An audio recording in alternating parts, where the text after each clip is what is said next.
ao podcast episódio 2, continuação da conversa com o Thiago. Então assim, eu abandonei praticamente tudo que eu estava fazendo naquele momento, que poderia ser uma carreira, e fui pro Japão trabalhar ali no chão de fábrica. Então ali, eu fui, aí já era 2007, então lembra, ele estava em 99, já virou 2000, então assim, a gente teve quase um período ali, tipo, 7 longo, anos. De eu entrar ali, lembra, na Unicamp, Ródia, Vivo, chegar num ponto ali dentro da Vivo e falar, meu, não quero nada disso. Então eu já morava sozinho, tinha um salário bom, pra época era um salário muito bom, cara, era um salário que eu chegava e a única minha preocupação era o que eu ia fazer no final de semana, em qual rave eu ia. Você lembra, eu era do rock, mas eu ia nas rave também, era o momento das rave, então essa era a minha preocupação. Então foi onde eu apertei o reboot e falei, cara, eu vou lá, porque eu acho que eu tive aquele momento ali que eu tive lá atrás, em 99, que eu falei, porra, quero experimentar coisas novas. Então eu fui lá, trabalhei, eu juntei um dinheiro, passei um período, inclusive, filmando e tendo essa relação com as mídias, né, da internet. Porque aqui a internet já era bem estabelecida, já existia o YouTube, já se falava inclusive de podcast. Então dentro de uma comunidade de brasileiros no Japão, eu comecei a criar conteúdo, mesmo sem existir essa indústria de conteúdo. Então o que a gente fazia? Você viu que isso era uma necessidade, era uma vontade, era uma questão de interagir com a comunicação? Cara, era simplesmente uma forma de expressão. Era uma forma de expressão, mas era onde que eu ia me encontrar como profissional. Então ali foi aquela coisa de naturalmente ir para um rolê, que seria o snowboard. Então vamos lá, vamos fazer uma trilha. Tiagão, explica pro pessoal assim, que não conhece o que é um snowboard. Cara, o snowboard ele é o surf misturado com skate nas nuvens.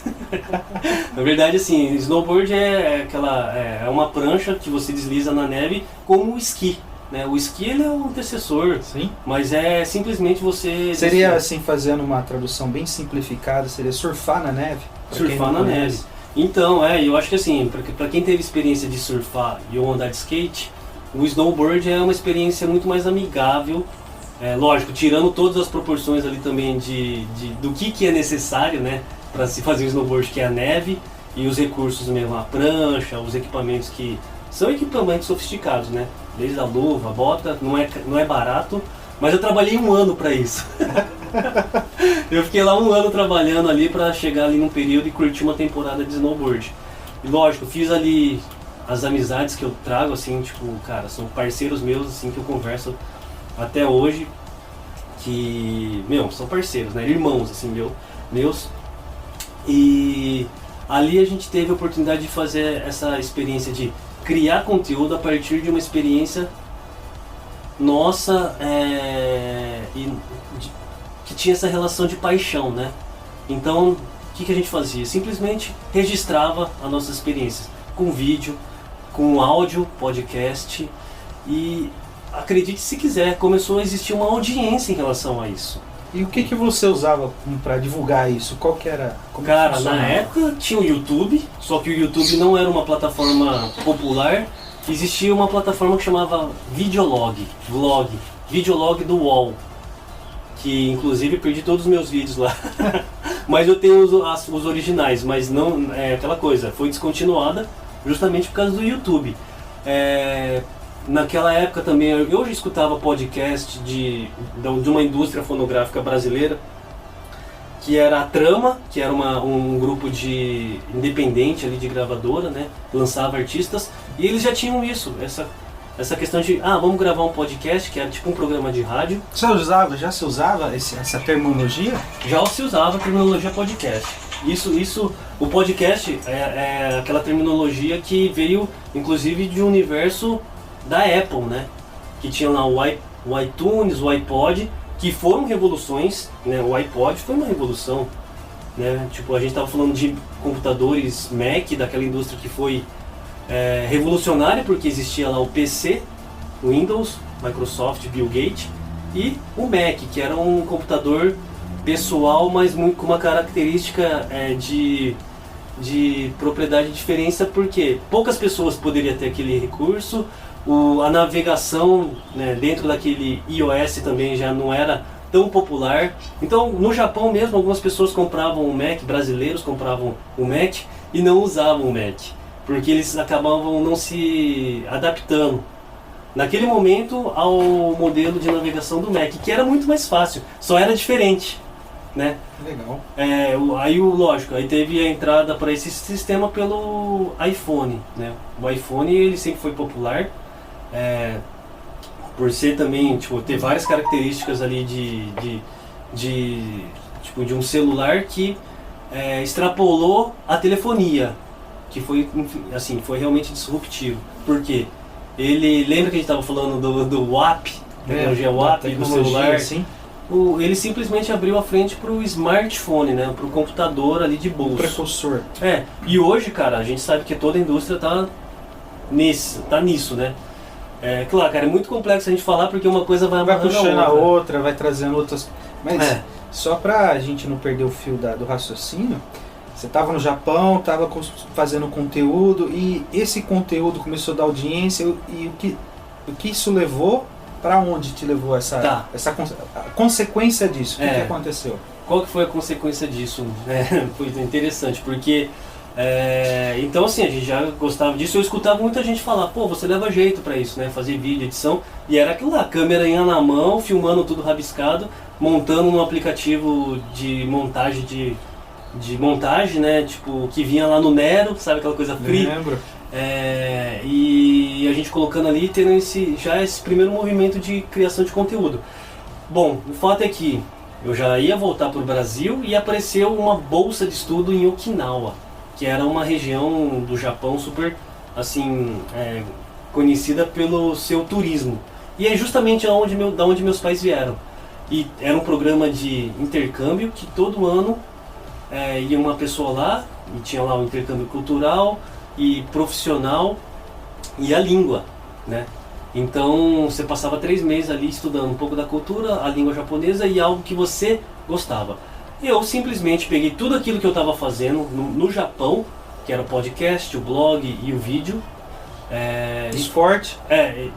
No caso ali era esporte, mas eu fiz um projeto e falei, tô me inscrevendo nessa bolsa aqui e o que eu quero fazer é isso.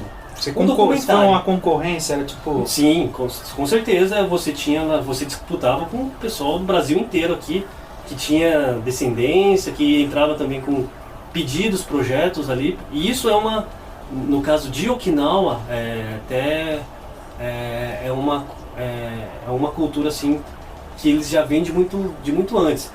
Okinawa ela é muito famosa por ter pessoas, né, de Okinawa espalhadas no mundo inteiro, porque eles sempre fomentaram esse intercâmbio. Então até hoje eles levam as pessoas às origens, né? Isso, que saíram de lá para o mundo para retornar lá e conhecer mais da cultura e passar isso para frente. Então nem precisa falar que eu sou uma pessoa super grata a esse povo, principalmente porque minha mãe é de lá, meu avô parte de pai é de lá. E aí eu virei presidente da associação dos estagiários, teve muita história também em relação a isso. Mas naquele momento eu entrei com esse projeto e quando eu me vi, eu estava lá em Okinawa fazendo um documentário sobre esse programa de estágio, conhecendo outras pessoas dentro de uma produtora que ficava em uma universidade em Nara, né, que era a capital ali de Okinawa. E aprendi muito ali. O fato é que quando eu voltei de lá, olha só, eu já tinha mais de 30 anos, cara.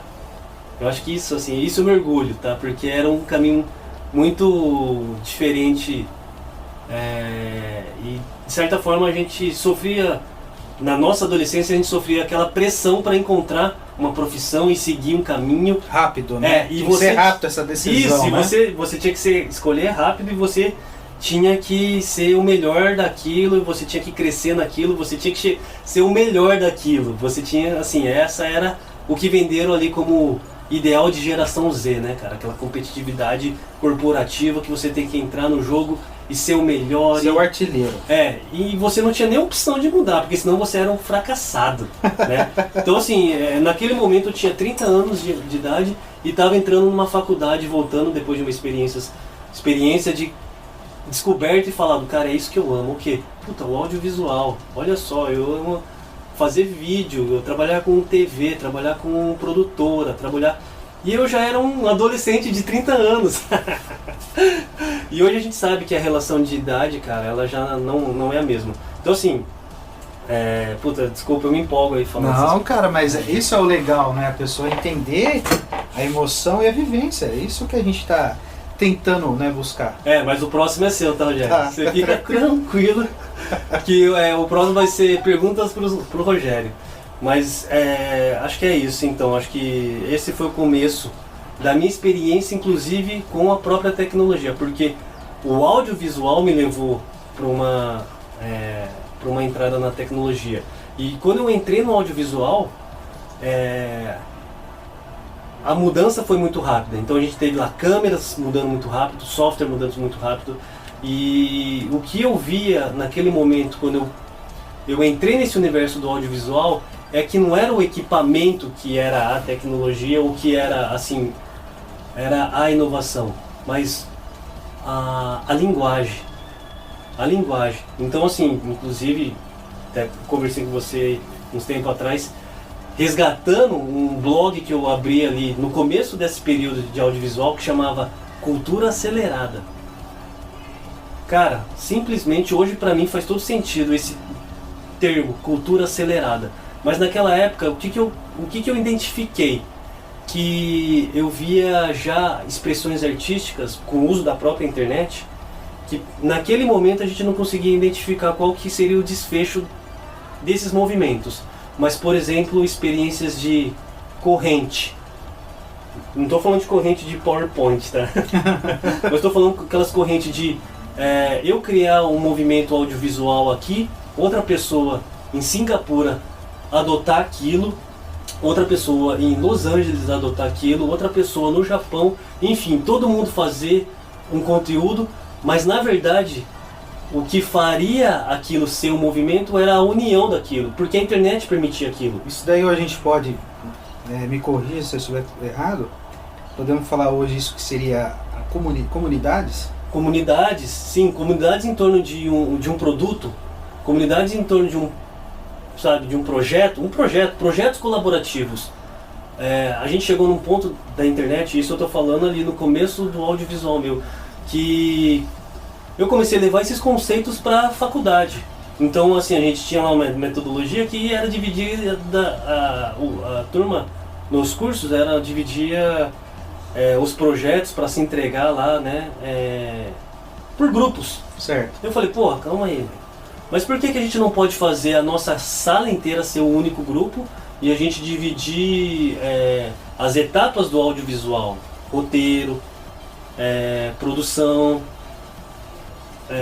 pós-produção, tipo, veiculação, todas as cadeias, sabe? Todas as cadeias de um audiovisual, porque a gente não pode colocar as pessoas interessadas em cada cadeia, em cada grupo, e isso funcionar como se fosse uma produtora. E lógico, cara, isso, cara, começou a dar bons resultados. Então a gente começou a fazer, em vez de fazer vários filminhos, tipo, nível universitário, a gente começou a fazer um filmão nível produtora. Inclusive ter apoio de produtores, inclusive ter apoio de revendas de câmera. Porra, legal esses caras, o que esses caras... Vamos lá, o que vocês precisam? Ah, precisa de tal câmera, precisa de tal equipamento. Não, tá aqui, ó, a gente aluga, mas a gente vai emprestar pro projeto de vocês colocam a nossa marca ali. Então já começou, sabe, realmente a ampliar isso. E tudo isso começou ali quando de alguma forma, né, e com certeza muita gente enxergou isso, foi ver que a tecnologia, ela era, na verdade não era a tecnologia, já era a inovação baseado nos elementos que a gente tinha, elementos pessoais, tipo, elementos de, sabe, todos os elementos, né, todas as peças.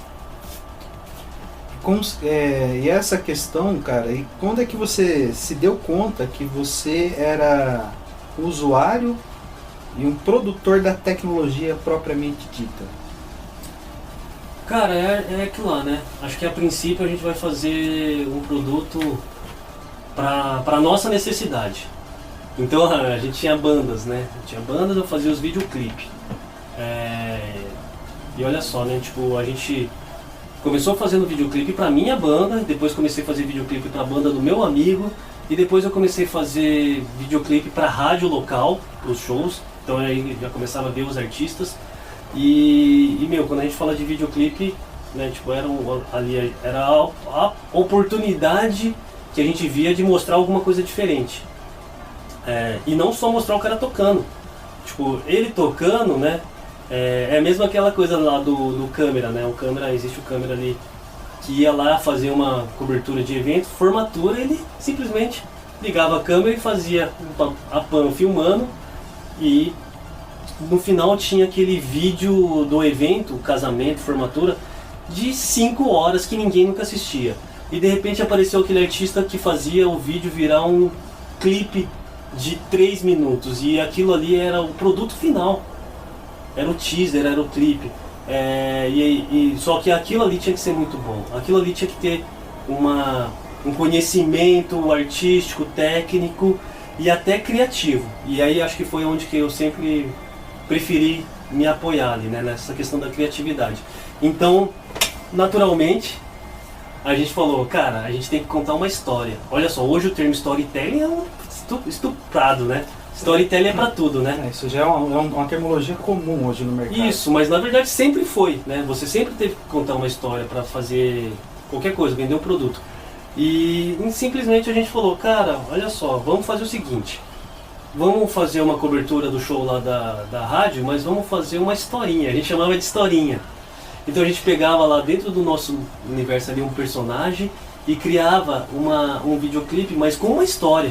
Thiago, para quem não conhece, né, a região que nós estamos aqui, você não precisa falar o nome da rádio, da empresa, mas você pode dar uma ideia para o pessoal qual que é a abrangência que essa rádio atinge em quantidade de pessoas, o impacto que ela causa.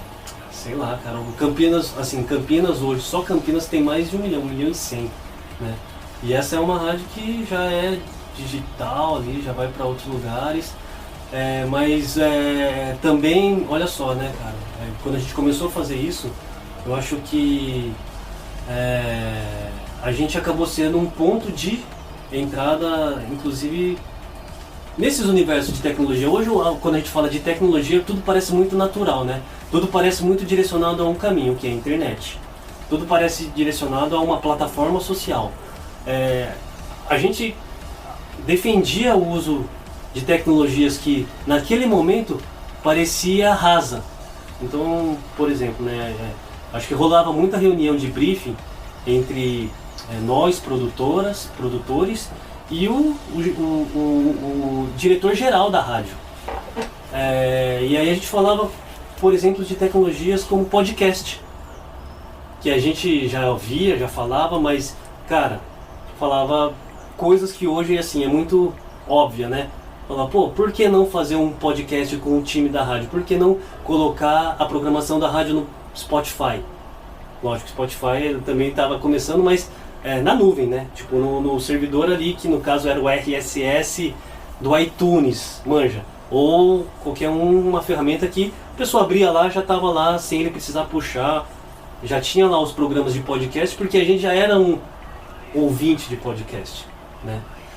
E hoje há quanto tempo, Thiago? Só para o pessoal entender tempo. 7, 8, 10 anos atrás? Mais de 10 anos. Eu acho que pode... Assim, há 10 anos, pode se falar. 10 anos atrás, que era mais ou menos ali naquela transição que eu tava do audiovisual, que eu já tava ali maduro no universo de audiovisual, falando de produtoras, conversando com produções audiovisual já mais robustas, né? Na nossa região, e já também passando a ter, que é aquilo lá, né? Quando a gente fala do audiovisual também, ele é muito amplo e ele passou por muitas transformações. Tanto que naquele momento a audiovisual, quando eu entrei, era para televisão. Você fazia comercial de TV, né? Você fazia institucional. E ali a gente começou a fazer coisas para internet. E, puta, cara, eu lembro até hoje, Rogério. Lembro, assim, se a gente falar de tudo que a gente falou até agora aqui nesse momento, e um professor meu, Ciro, trabalhou na Band, que, nossa, é um puta mentor meu. Eu lembro que ele, na sala de aula, naquele modelo tradicional de sala de aula de carteira enfileirada, ele falou: o que você espera do audiovisual? Perguntando um por um. E isso, cara, quando chegou pra mim, eu falei, peguei meu celular. Que era o tijolo na época? Não, já não era tijolo, já tinha não era evoluído. tijolo, mas também não era smartphone. Já não tá. Já não era a experiência de smartphone que a gente tem hoje. Na verdade, estava começando a ser possível assistir alguma coisa, sei lá, linkada lá a um Wi-Fi, mas não era o 3G ainda, sabe? Que a gente conheceu ali, que você usa o celular para assistir, como os nossos filhos usam hoje. Mas eu peguei e fiz assim, ó, meu audiovisual é esse daqui. Cara, foi quase uma chacota, sabe? Tipo, puta, por isso que eu lembro, acho que eu lembro justamente porque foi uma chacota ali, porque ali a gente estava falando da internet, a integração migrando da internet WAP para uma internet 2G, 3G, sabe? Aquela internet ainda tipo, o futuro você vai poder assistir o seu programa aqui. E eu já estava ali no curso de audiovisual e estava falando isso. Você poderia já subir o seu conteúdo para o YouTube. Só que você não poderia ainda assistir o YouTube no celular. Acho que é basicamente isso. O YouTube estava no PC. Acho que esse era o momento. E eu já meio fiz esse movimento porque, cara, acho que aí é o lance da pesquisa, que você gosta tanto quanto eu. Tá pesquisando sempre e em algum momento caiu uma revista ali na minha mão de... Um artigo? Lembro que eu vim lá da área de mecatrônica, né? Então lá na área de mecatrônica a gente falava lá de dispositivos DSP, sensores. Digital Signal Processor. O que ele fazia isso? Isso era a revolução. Ele simplesmente fazia uma conversão do analógico para o digital em tempo real. Porra, a gente faz isso a toda hora agora. A gente faz isso a toda hora. Essa conversão do analógico para o digital. Se você falar, ok Google, você está fazendo isso. Você falou, abriu todos os celulares da sala. Tem uma programaçãozinha já, né? Lógico. Já ela tá, você vê como ela tá onipresente, né, cara? Essa questão dessa conversão do analógico para o digital. E eu fiz isso naquele momento ali no curso que era, sabe, do audiovisual, naquele momento que antes era vinculado para uma indústria TV, corporação, DVD. Queimava DVD naquela época, cara. Eu tô falando de 10 anos atrás, Rogério. E aí a gente tava começando a entrar nesse universo. E olha que isso não foi só a linguagem. Eu tô falando que as próprias ferramentas, né? Se for falar pra parar pra pensar aqui, e quem bobeou dançou, né? Tipo, o cara que tava vendendo câmera camcorder, Sony, puta, super cara, né? Tipo, tinha lá as câmeras X7, sabe? As câmeras da Sony eram as top de linha, né? Tinha Canon, tinha outra, JVC e tal, mas as Canon as Sony eram Sony. X3 eu lembro com muita referência, era câmera, e depois tinha cinema digital. Câmeras caríssima. E de repente apareceu uma lá, 7D. A 7D, que era uma câmera com corpo de máquina fotográfica, com sensor específico, mas que a publicidade adotou, como sendo um cinema digital ali. E daí pra frente a gente já viu, né, cara? Quem não se adaptou nas DSLR ficou pra trás porque era o custo, benefício, tudo mais. E aí a gente viu também que era a lente que fazia sentido naquele momento, equipamento de slide, movimento, traveling, tudo aquilo que englobava no audiovisual de uma indústria que era uma indústria fechada. E eu falo fechada porque assim, vamos falar assim, não existia nenhuma universidade para trabalhar com audiovisual. Para você trabalhar com audiovisual, você tinha que entrar num canal, na Globo. E era quase uma coisa assim, quem indica. Depois passou a ensinar isso na faculdade, cursos livres e tudo mais. Mas, enfim, essa mudança do cinema para a internet foi assim, disruptiva.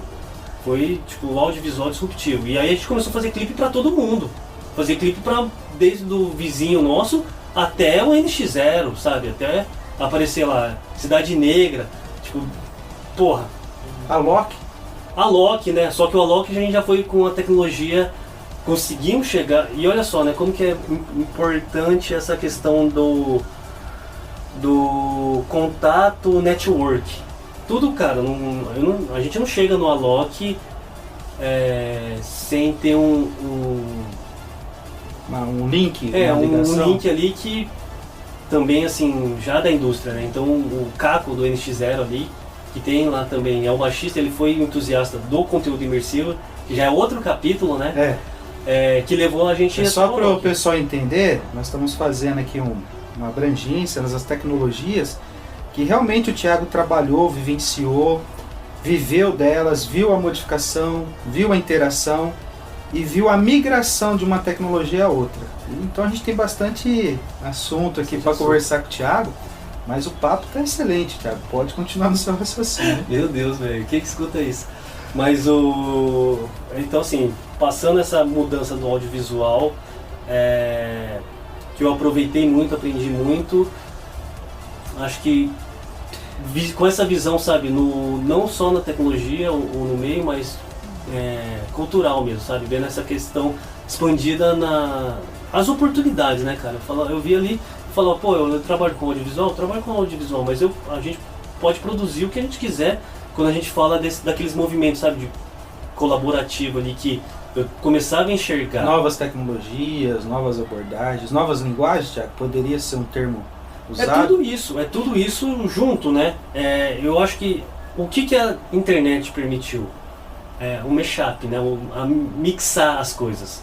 A junção de várias... inclusive... De várias vertentes seria isso, a junção, e olha que assim, aí que eu entro até num campo que é delicado, né? Porque é de criação intelectual, tipo... Como chama? Capital intelectual e assim, tipo...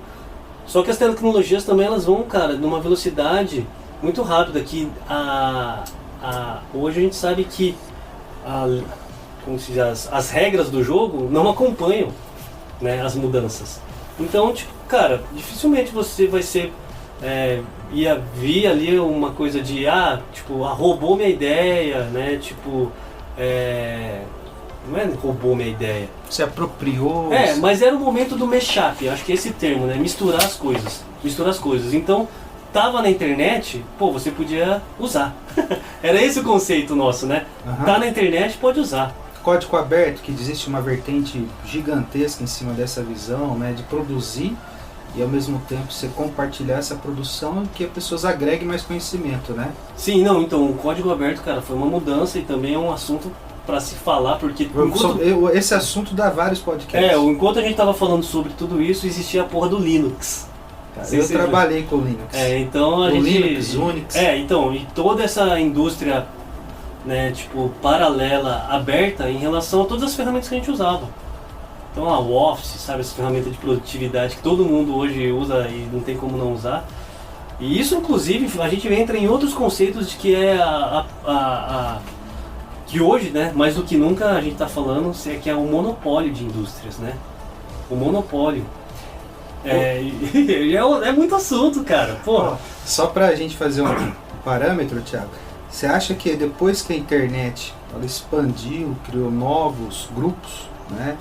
Novas tribos, se a gente puder usar esse termo, né? Fazer uma referência que hoje a gente tem como visão comunidades, isso foi o grande motor do conhecimento, da tecnologia, assim, sua visão, que você participa de várias, né? De vários grupos, você participa de várias tendências da tecnologia. O que eu acho, né, cara? Eu acho que é a revolução da informação. Se a gente for parar para pensar nas evoluções, desde a primeira até a atual nossa, e quando a gente olha para frente é uma coisa que dá medo mesmo, a revolução da informação que gera todos esses conceitos que a gente fala de aceleração, tipo de curva exponencial de produto, curva de conhecimento do pessoal. Tanto conhecimento, cara, tudo hoje é muito exponencial, né, cara? A gente chegou naquele momento que a lei de Moore, né, que é o cara, Moore é o cara lá, o CEO da Intel. O cara criou lá um conceito que a tecnologia ela dobra a velocidade a cada período, né? Então, assim, basicamente a tecnologia gera mais tecnologia e ela fica cada vez mais acelerada. E eu acho que isso não é para a tecnologia, isso é para tudo. Eu não sou o único que defende isso. Tem outros conceitos que falam que a coisa está indo nesse modelo da cultura acelerada. Aí volta o que você falou, que você resgatou. Sim. Né? Um blog, que era uma visão que você tinha Há quanto tempo, Thiago? 10 anos. Há 10 anos. 10 anos. E hoje você consegue fazer um link ao passado. Sim. E ver que o caminho que você começou a observar, a escrever, a debater, teve lógica. Total, cara. Foi lá nesse blog meu, nesse WordPress meu ali, que eu colocava os meus conteúdos, que eu achava que era fora da caixa. Olha aí, sendo bem bem de boa, tá, gente? Mas parecia, inclusive, o primeiro post meu ali eu coloquei. Eu vi esses dias. É uma área para mim compartilhar descobertas e conteúdos bizarros criados por mim e pela comunidade que você vivenciava. Isso, porque algumas vezes era visto como bizarro. Tem lá o projeto, se digitar lá, o projeto eletrônico que eu tenho com meus amigos de bairro aqui, tipo, chama Furio. Porra, naquela época o que os caras viam era uma aberração. E hoje seria uma tendência. Meu, a gente se diverte, a nossa tendência era se divertir, era uma válvula de escape como outros movimentos nossos ali em outros momentos. Mas voltando a essa questão da cultura acelerada ali, realmente foi um momento que, olhando para trás, eu falei, puta cara, tem que ter uma visão onde a bola tá indo, sabe? Uma visão futurística. Mesmo eu querendo fazer a minha coisa acontecer agora, full time, momento, fazer agora, a melhor forma de eu fazer isso é olhando ou vendendo ou me posicionando como uma pessoa de inovação, uma pessoa com um olhar, né, tipo, de oportunidade no que está por vir. Lógico, sempre também trazendo resultado hoje. Não tem como você, né, comer, viver se você não vender. Só que hoje, cara, e agora muito mais com essa questão da pandemia, né? Isso não é nenhuma tendência, isso é uma regra, né? O Thiago, nós vamos ter bastante assunto, vai dar muitas horas de conversa. Eu não vou falar para você quanto tempo já foi, que você vai se assustar. Está na hora de parar, né? Não, mas eu quero falar o seguinte, a gente vai dar um time, né? E a gente vai continuar, vamos tentar continuar nessa mesma linha de raciocínio do que você estava falando, para o segundo episódio, de repente para o terceiro, quarto e quinto, porque tem muito ponto que você pôs aí que o pessoal gosta de saber como é que funciona, que a gente costuma falar que é o make-off, né? O que está por trás, né? Que as pessoas hoje elas estão vendo o resultado de algumas coisas, mas elas querem aprender por que chegou aquele ponto. Você tem bastante coisa de conteúdo para passar para todos. Então a gente vai fazer um time aqui, o time é só o tempo de terminar a gravação no segundo episódio. Thiago, obrigado pela generosidade da sua atenção, da sua tranquilidade. Espero que logo o segundo episódio já esteja no ar. Obrigado, Thiago. Faça suas considerações. Cara, a minha consideração Nem vou falar considerações finais, que não é o final, pessoal. Considerações são longas também. Mas cara, a gente se reencontrou aí agora, depois de muito tempo. E a gente já conversou muito sobre tudo isso que a gente está falando, inclusive, só que de forma, né, de estruturas diferentes. Conversando mesmo, né? E eu acho que você também tem muita coisa para trazer para esse podcast. Eu acho que, enfim, é um piloto esse, né? É pra gente entender até mesmo como vai ser a nossa relação com essa linguagem, né? Esse projeto, né? Porque o próprio Union, né, que você está levantando agora, ele já tem essa pegada de ser talvez uma base que você vai trazer outras pessoas para conversar, aqui outros profissionais, outros podcasters, né? E assim, falando de tudo que a gente acha que pode ser relevante na vida de uma pessoa, né?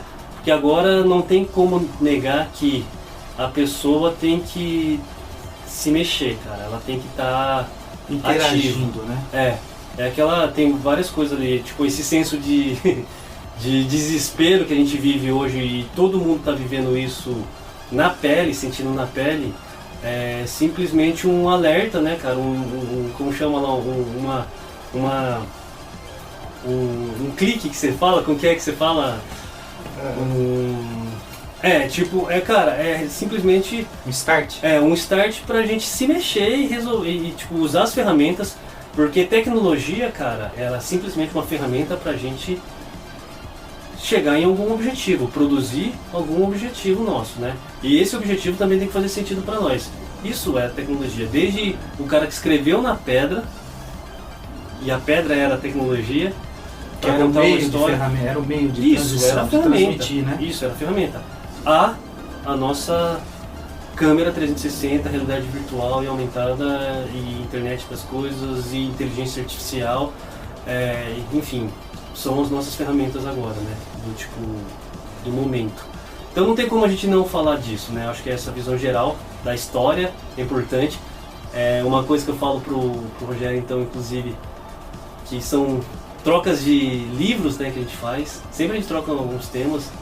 Então acho que, tem livros ali que eu gosto de passar. No momento eu tô lendo Organizações Exponenciais, que é um livro de 2014, não é um livro novo, mas que fala de tudo isso que a gente está falando. Então, ou seja, não é novo, sabe? Só é uma coisa muito real agora, né? É uma necessidade real agora. Mas livros como Sapiens, né? Como, Uma Breve História da Humanidade, que fala sobre essas mudanças de, como se diz, de revoluções, né? Revolução cognitiva, revolução agrícola, que foi muito foda para a economia, revolução industrial, que até então era uma coisa, e agora a porra da revolução da informação, que é exatamente onde a gente está. Lógico, agora vem outras revoluções, se preparem, gente, e a coisa é muito rápida. E, enfim, obrigado pelo convite de participar desse projeto sensacional.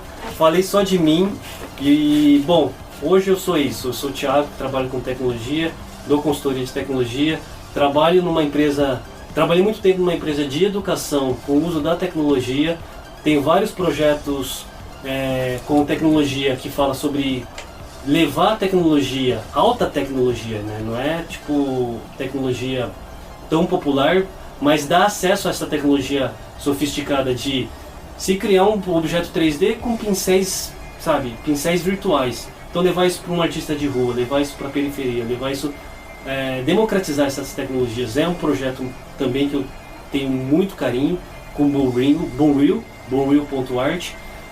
Então tem lá a Go Vision, que é também uma startup. Tenho pensado em fazer agora outras esplanadas aí, né? Seguindo. E é isso, galera. Valeu, obrigado.